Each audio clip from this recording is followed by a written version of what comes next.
Hi అండి, అందరికీ నమస్కారం. ఈరోజు నేను ఏం వండుతున్నానంటే క్యాబేజీ పెసరపప్పు. ముందుగా ఉల్లిపాయలు వేసానండి, తర్వాత కొంచెం జీలకర్ర వేసి, తర్వాత అవి ఫ్రై అయిన తర్వాత క్యాబేజీ వేసాను. క్యాబేజీ వేసిన తర్వాత ఒక 2 నిమిషాలకి పెసరపప్పు వేసా. దానిపైన కనపడుతున్నాయండి, ఇదిగో ఎల్లోగా పెసరపప్పు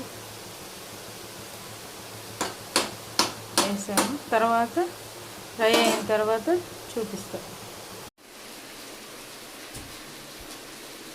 కారం వేస్తున్నానండి, కొంచెం